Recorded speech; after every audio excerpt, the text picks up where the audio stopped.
Hello and welcome to module 6 called Doing the Work. James, all of this is very nice, isn't it? Nice to have information, consumption, you're doing a course, you feel good. But like you said before we got into this one, transformation is not a one-stop thing, is it? It's a journey, and the implementation and the action part is the most important thing. If you've taken a nugget of wisdom and you've put it into practice and you do that consistently, that is the most important thing. You could have the best course in the world, go to university for 4 years, and you don't implement any of it. It's just a waste of time. So well, how many courses have you been on? I know how many courses I've been on, whether that be time management, self-improvement, and during the course, all the enthusiasm's there. You think, yeah, this is going to transform my life. And then 2 weeks later, you've either forgotten it, you haven't done anything with it, and you're regretting spending that money on it. And again, it's that loop that you get into, that narrative, that story that you tell yourself. It's like, I do this, I spend the money on these courses, I get all the enthusiasm, and then at the end of it, I know I'm not going to really do anything with it. And that's because that's just who I am. That's what I do. Yeah. So we really want to emphasize now the time that you've taken on these first 5 modules. At this point, they're great. It's the learnings, it's the awareness, it's a different perspective possibly. But this really is the most important one. This is actually implementing it and doing it on a regular basis, working that muscle daily, being consistent with it. Yeah. And putting in the time and the effort to get a different outcome. Because if you don't, you'll get exactly the same. It's that simple. It's a waste of time. Like most people, we put the statistics out there, 10 to 20% of people complete courses. So, 80% of people don't even complete courses. I reckon out of all the top self-development courses out there, I reckon the amount of people that actually make any change whatsoever is like under 1%. Yeah. And this could be, sometimes it's too much information. Sometimes you need to bring it back down to the most simplistic steps.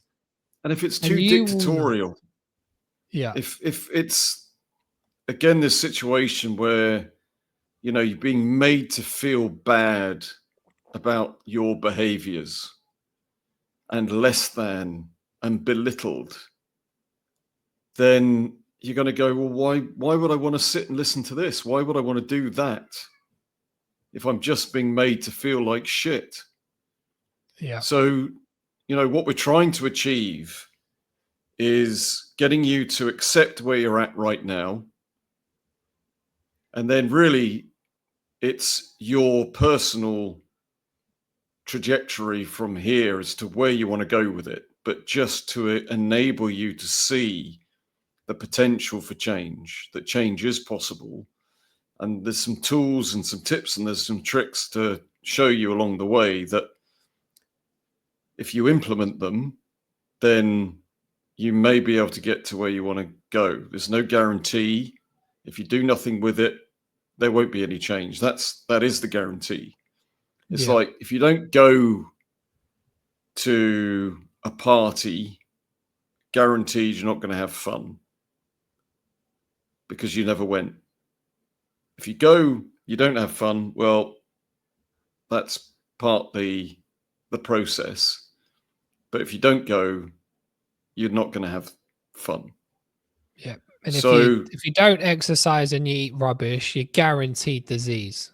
So you're going to pick your poison, aren't you? You're going to do something or you're not. And it's an acceptance of that. There's a self-honesty with that. It's like you can't sugarcoat it. You can't say it's going to be any different. That's just the way it is. Yeah. But it's not for us to go do this, do that. No. It's down to the individual. Yeah. There's no judgment there from us, James. It's hard. We can just give you the benefit of our own experience and things that we've learned in this journey of life that we picked up to say, we've seen change. We believe that change is possible. And we quite like that for you, to be honest. And, some of the things that we've ticked off, like we said at the beginning, the health, wealth, relationships, purpose, I would say, health wise, it's not hard. It's not that hard for us, is it? To be honest, it's sort of ingrained into a habit. You've got to keep it. Don't complicate it. Don't make it hard for yourself. It's not that complicated, but we can say that because we've been doing it for a long period of time. Somebody who's got £1 million and makes £1 million a day will say that's easy for them. Whereas for us, that might be that's a weakness for us. Whereas, relationships, you've been in a long-term marriage. I'm very happily married. Relationships is not our biggest problem at the moment. So there's different people will have different areas of their life where you need to just, focus on a little bit more, or you might be stronger and weaker at.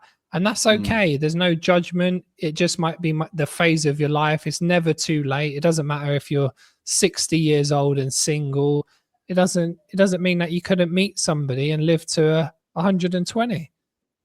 Yep. It's possible, isn't it, James? So we'll start off with some of just to set the tone for this one on the biggest deathbed regrets. There's a book by Bronnie Ware on the 5 regrets for the dying, that she was working in a care home. And this is the common regrets that people have. And this is probably going to get people thinking, because when you think about your own mortality, and I don't know how everyone else feels out there, but I'm, turning 40, you start to think to yourself, man, I'm maybe halfway through here, or a third of the way through if you're lucky. But you think to yourself, I'm not a spring chicken anymore. Things are not going to last forever. And what does it mean? What does my life mean? What's the point of what I'm doing? So some of the biggest regrets on the deathbed were, James, they said, I wish I had the courage to live a life true to myself, not the life others expected of me.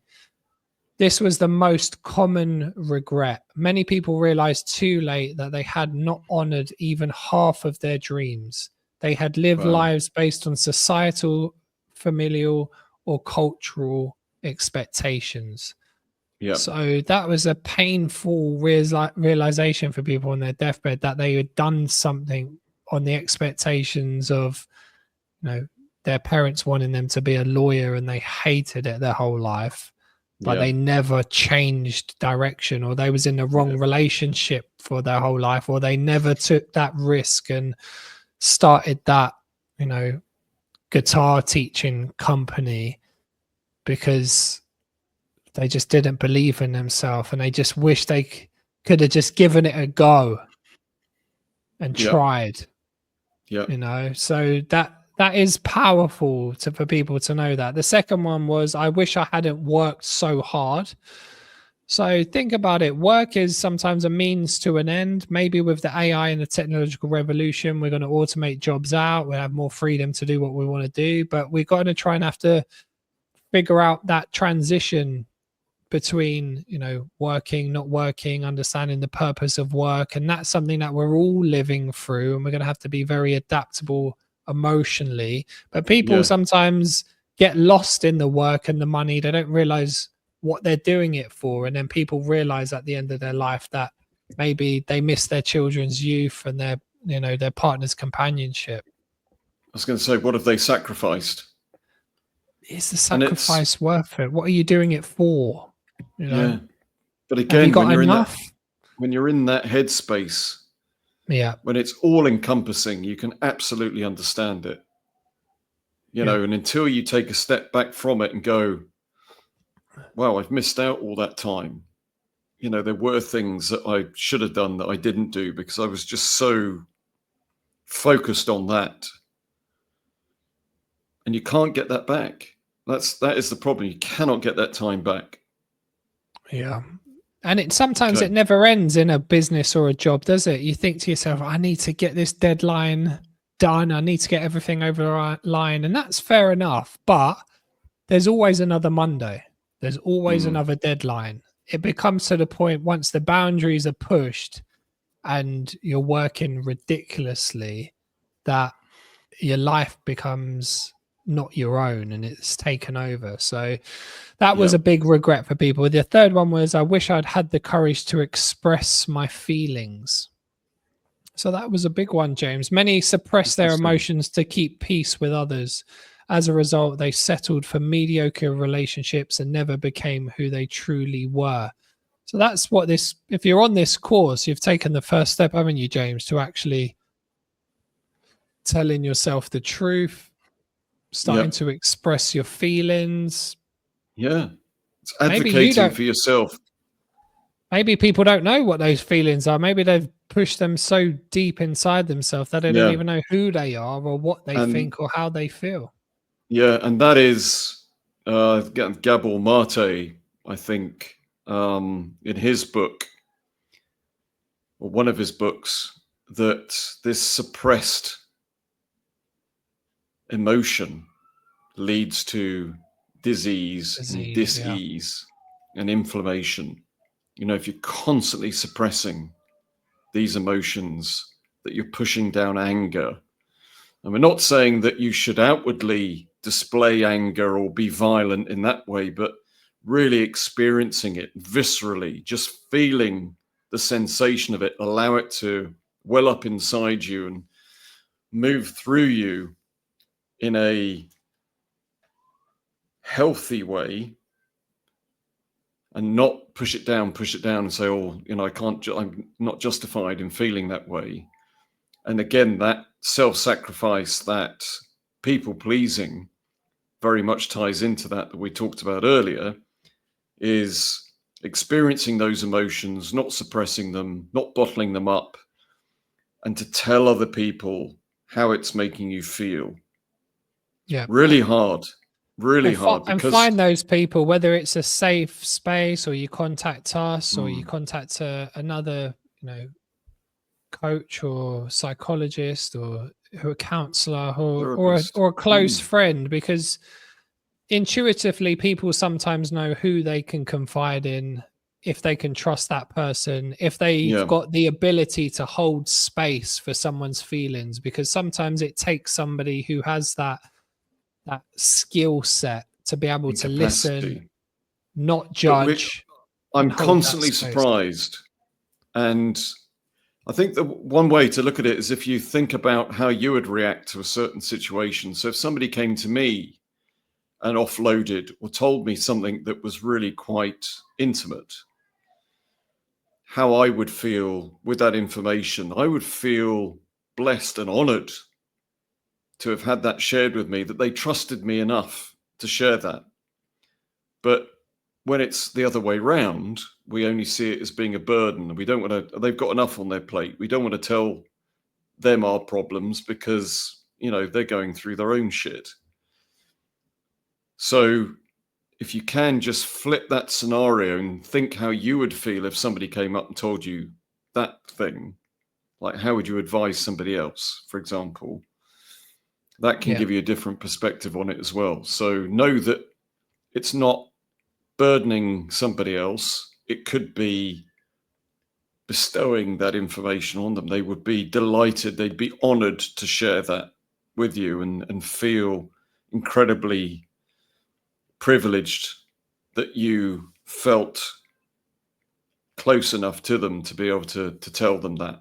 And you'll know intuitively there's some people who try to fix you. They don't listen, or they defend what they say, or they say, oh, you shouldn't feel like that, or they downgrade how you feel. And intuitively, you know, to sort of retract back, and you find, other people who are a bit more receptive to what you're saying. So I think there's a double-edged sword with that type of stuff, isn't there? There definitely is. And in any situation like that, my advice is to just be curious and to ask questions, as opposed to possibly giving your opinion or anecdotally or giving advice. Sometimes people do directly ask you for advice, like, what would your advice be in this situation? In which case, that's fine because they've asked for your advice. But a lot of the time, they're wanting to offload, and they don't really want you to come up with a solution. Yeah. We're very quick to think, well, they've told me this so that I do come up with a solution. Otherwise, why tell me? That's not always the case. Sometimes it is just that empathy to have someone listen, like you said. And sometimes when you do give advice or feel compelled to give advice, that can sort of devalue and take away their agency.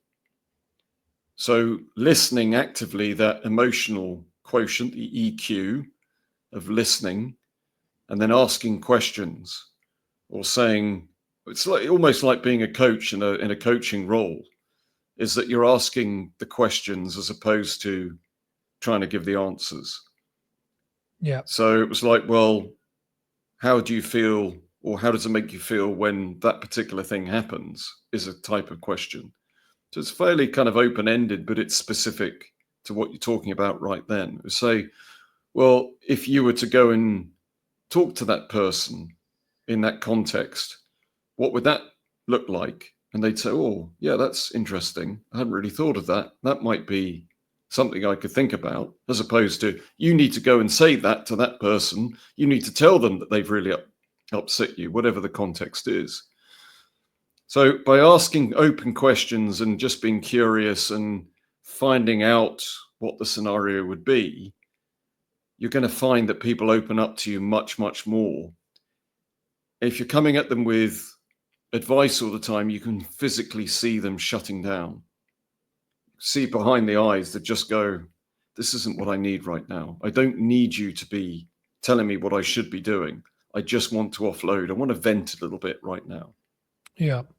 And when you do speak to other people and you know, maybe you describe your feelings, maybe you don't feel good at that time, then just know that that person's feelings are not your responsibility to carry. You can actually say how you feel. That person might feel bad because you feel bad, but how that person is and feels is not your responsibility. They've got a choice to, you know, face that truth and react how they wish to react. And feeling bad and even being depressed or anxious is not always a bad thing, James.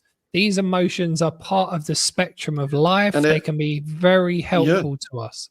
It happens. You know, you're not going to feel happy and amazing all the time.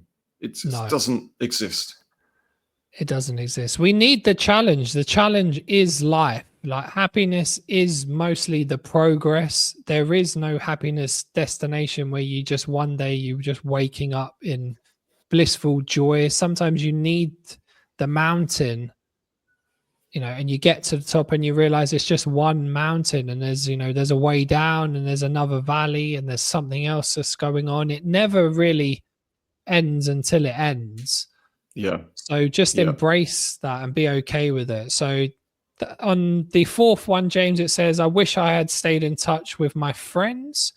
People often realize too late the deep value of old friendships. In the rush of life, meaningful relationships had faded away. So friendship groups, especially in today's age with the old isolation and loneliness epidemic, people are feeling disconnected, isolated, and you know, sometimes you need to get rid of some friends and you need to, you know, you become a different person where you attract different people. Maybe some friends are not conducive with your personal growth and that's okay.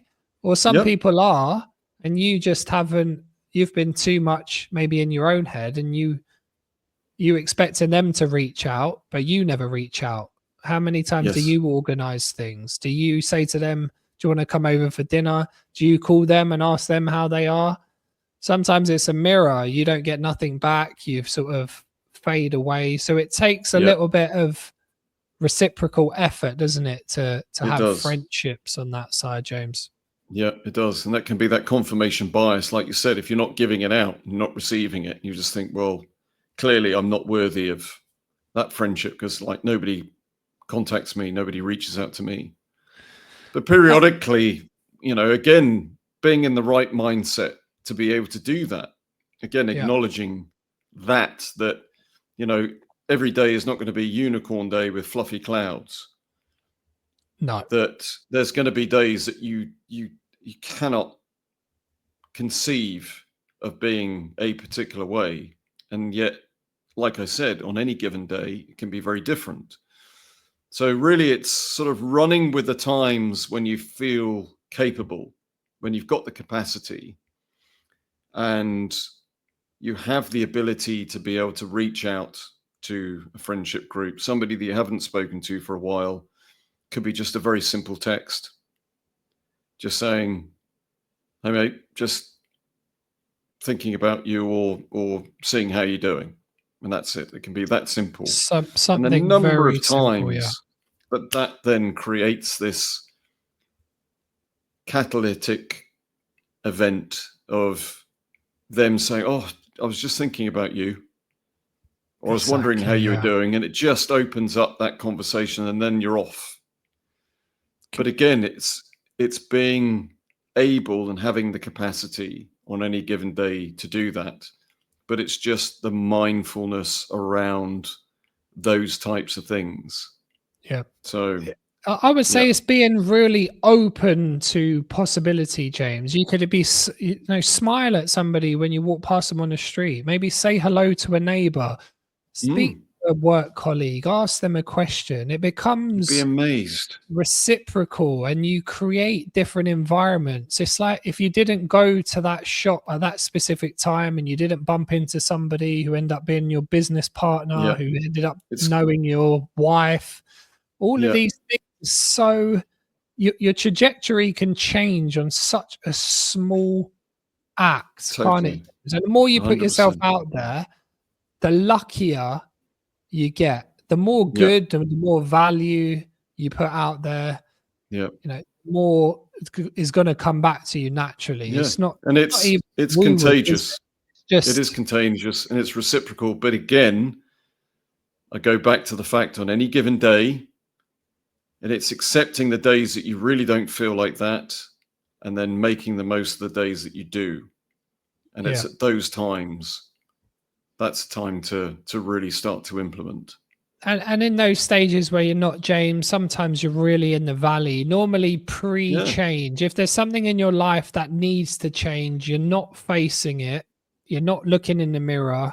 There's normally sometimes a period of like a depression, an anxiety, a build-up of feelings that have been suppressed for a while, or something that your subconscious knows that you need to do that Mm. you're not doing, something that you're not listening to. It's in your life, it's everywhere. The red flags are everywhere, but you're just eyes closed, not facing them. Yep. And the heat's turning up and you're feeling more depressed, more anxious. And That that's is we talked normal. about again in the previous modules of what you're used to, that state of mind that you're used to, and it's comfortable, even though it's not serving you, even though it creates a negative spiral.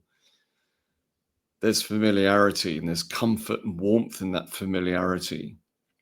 And feeling that way becomes so ingrained into you. And generally speaking, we are more comfortable with the known than the unknown. It just makes Yeah. sense, doesn't it? So what, Certainty and known. and you know those emotions, you know that that's familiar. And again, it's that sense of self, that identity that I'm the type of person that feels this particular way. And challenging that is hard because it's everything to do with your identity Yeah. and what you represent. That sense of self is huge. Yeah. But just in these little micro changes, these points in time that take you just slightly out of that trajectory can create massive change over the long term. So it's implementing them on a regular basis. So what was number 5 Yeah, so on the we were most just saying, popular? just be for people, just be aware that it's okay if you feel a bit fragile when you're Yeah, changing, when your identity's breaking down, the ego's breaking down, you're trying something new, you're going into the unknown. you're dissolving parts of your personality and growing into something new, that's not going to be a bed of roses. That expects that you're going to feel some anxiety, you're going to feel, a bit depressed, you might lose some friends, you might have to aggravate a family member to basically disconnect from that relationship so you can Yeah. move on to something better. You might have to split up with your partner, which can be horrific Yeah. sometimes. I mean, we play around with the term courage and what it is to be courageous. Yeah.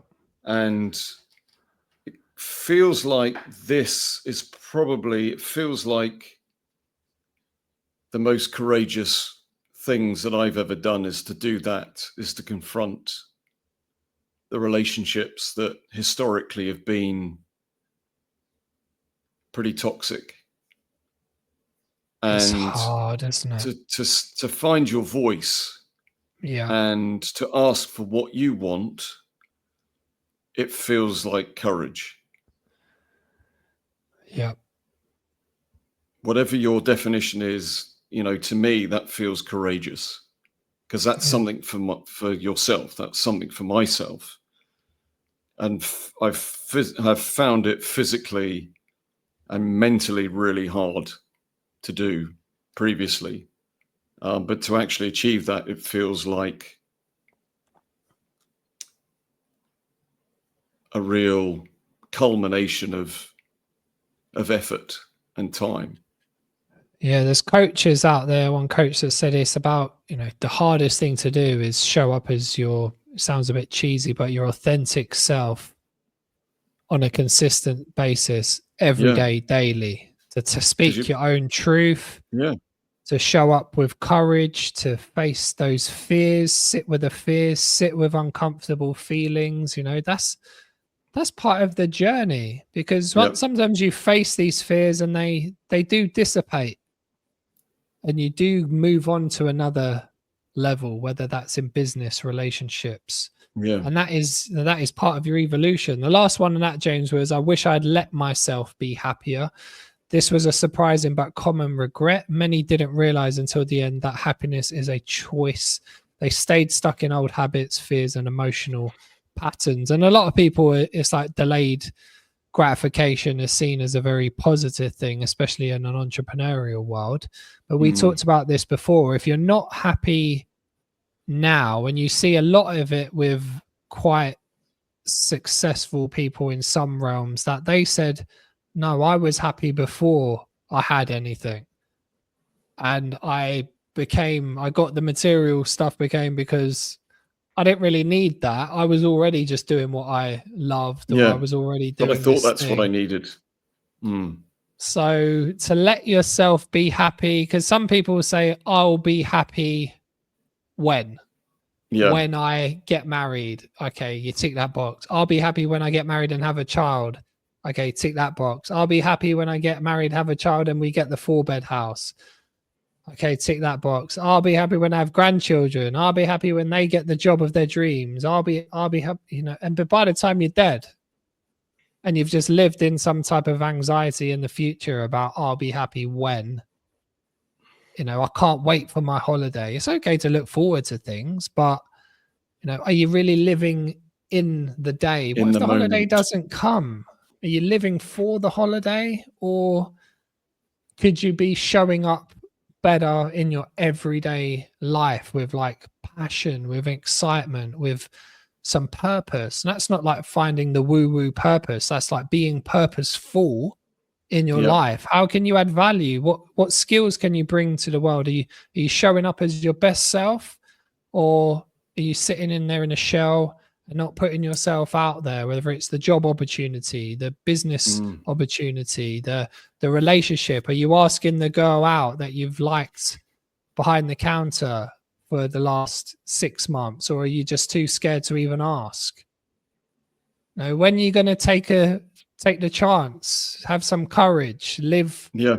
with some excitement, be And curious, that's to feel alive to feel in those alive. moments. In those moments, So the that's rewards a are just powerful, yeah. phenomenal. Absolutely phenomenal. The rewards. So that would be part of the deathbed regrets on that side. But James, we're talking about, habits and routines. How do people implement what we're saying on, you know, on a basis where they can just get going? I think first of all, you said something pretty profound in our early modules is just like start where you're at as an individual and Yeah. keep it simple. Really, really keep it simple. Keep And it it's simple. different for everybody in terms of where you should start. So it's identifying possibly where you're struggling right now. What do you identify as the most important thing to you at this moment? And it's like, well, let's just start with that. And the getting started is the thing. Yeah. And acknowledging that this is going to be a good thing for you. And how can you wrap it up in a way that's exciting? Rather than it being a chore or laborious, or this is going to be such a battle, is there any way that you can look at it in a way that makes it appealing? Maybe turn it into a bit of a game. Maybe there's a reward at the end of it. I totally agree. Yeah. But we move towards pleasure and we move away from pain. So if there's a way in which you can codify it to give you that dopamine hit, and it's a tangible way of monitoring a move towards that particular behavior, and share it. Tell other people about it as well. There's an accountability piece, and that's okay. Yeah. It's powerful to do that, James. Like you said, there's a world champion chess player who was just saying about, they were saying, don't you take a day off from chess? And he's just like, just love it. I'm not practicing. This is not practice for me. This is part of what I like to do. And he said he had a chess coach and they said to give him homework. And he said, I hated it. I don't want to do, I don't see it as homework. That makes it sound like a chore. This is part of what I like doing. This is who I am. But how do people get over the fact that maybe some of the stuff is, this is where the struggle is, James, in this day and age, where doing exercise is not necessarily natural in this day and age. Basically in the primitive stage of life where we was on a farm or hunting animals, it was basically a byproduct of what we had to do to stay physically fit. Nowadays, we could sit and get Deliveroo and do nothing all day. So we're sort of we have to be conscious that we're going to have to do something outside of ourselves and set up an environment where we can go for that walk, maybe pick the healthier option instead of the piece of, I love the chocolate cake, James. I could eat chocolate cake every day. Do I want to work out? Sometimes I think, I can't be bothered to do it.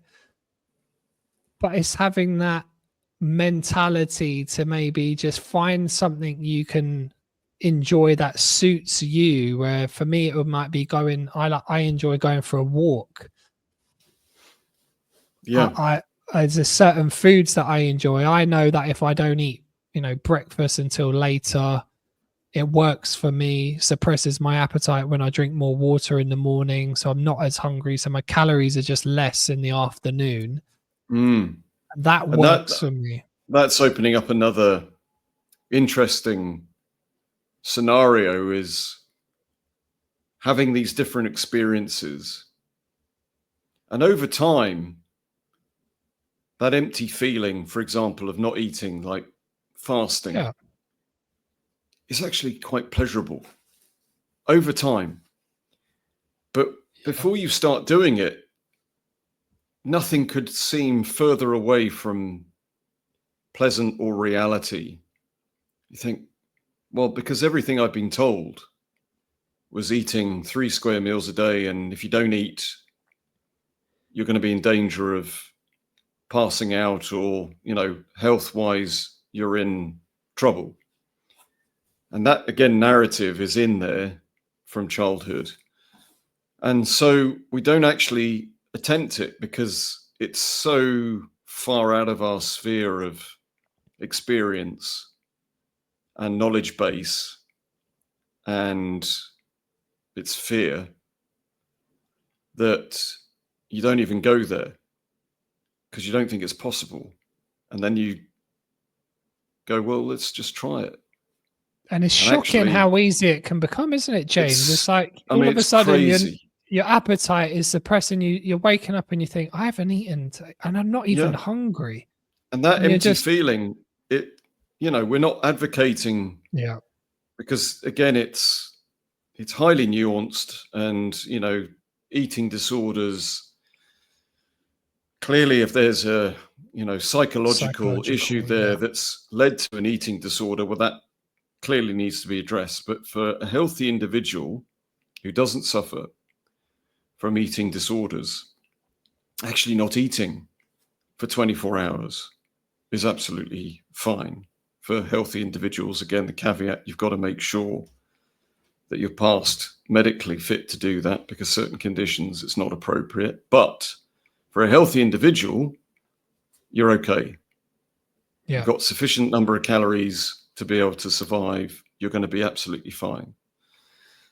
So, but until you kind of pull that curtain back and have an experience of it, there's fear around it, there's uncertainty, there's the lack of experience, and you just don't know how it's going to go. But try it, and then you just see this whole new world opens up to you. It's the world of possibilities, of opportunity.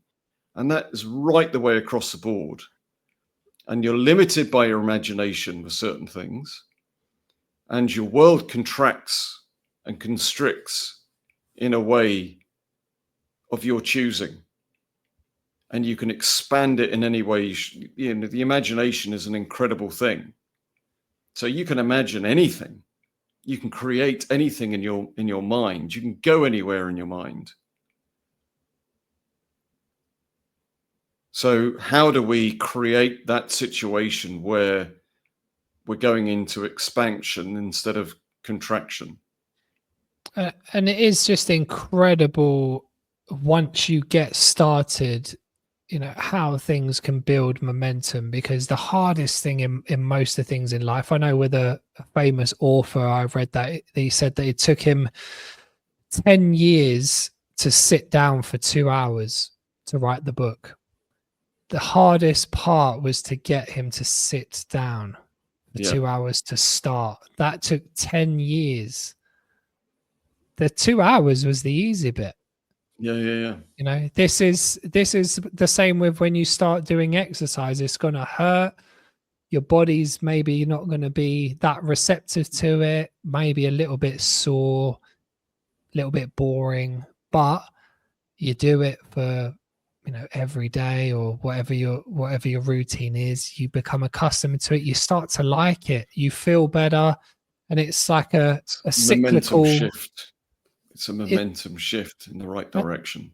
And that's what this is. And that's why sometimes you go on some of these huge courses, James, and you get the euphoria of the occasion. You get hyped up on the course.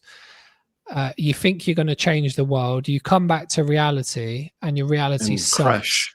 Yeah, your environment's the same. Yeah. And you go back to your default. That's a key thing. That's a key thing. That you're coming back to the old, because you're out of that environment, and anything's possible because you're being whipped up into a frenzy of optimism and possibility. And then you're left to your own devices. You're back in that same situation, same house, same relationship, same routine, same job. And it's like, well, nothing's changed. Yeah. A week later, you're just like,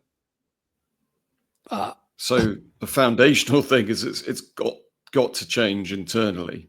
You've got an external factor there. You can change your environment, but you're still the same person. Yeah. with those So small things. So we'll put down in the PDF things that we can do, because what we really believe in as well, Derry James, is community and connection. yes, Like, all humans are just dying for be having a connection with themselves, a purpose, being valuable, and then connecting with other people. If you're surrounded by other people who are on a same journey as you, who think similarly, as they want to grow, they want to be better, they want to develop, it's so much easier, because some people are not like that. Some people aren't mm, growth minded. They're stuck in their ways. They've got a million and one excuses for why they are the way they are.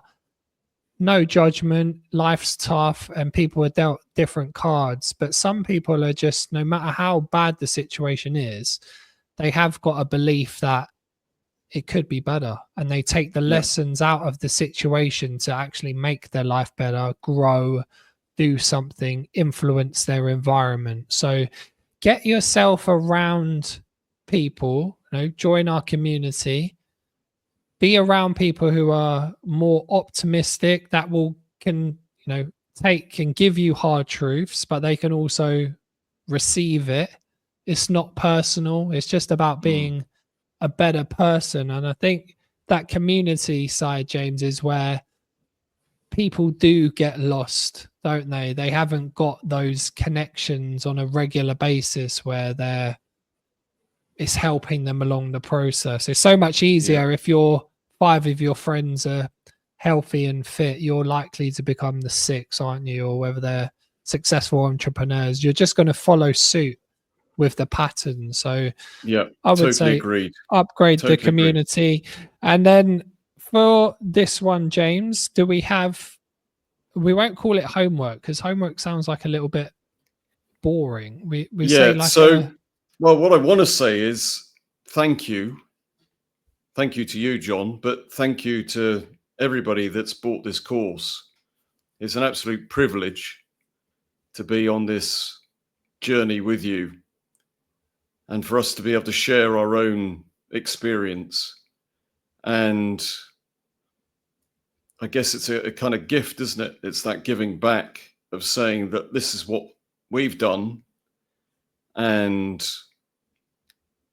our life experience has led us to this point here, that we can then share it with you, that we're able to make this thing and put it out into the world. So we just want to acknowledge that right now in this moment, to say thank you and appreciate you being on this with yeah, us. we're super appreciative to connect with people and share things that we learn. There's no real bias. We try to be as objective as possible. We love consuming information, and there is no perfection, is there, James, in this progress No, game? There's it always just is. context, and you are, you know, the people out there watching and taking this course, you are your best coach. You know yourself better than anybody. We're Yeah, facilitators, guides, asking questions, but you've got it inside you to guide yourself. If you're depressed and you're anxious, it could be a warning sign. It could be a good thing for you. It's just that belief in the challenges of life are inevitable. mm, What micro decisions can you put in place and choose to show up as a better, more evolved person? So yeah. we'll put the PDF below. Which PDF is it going to be for this one, James?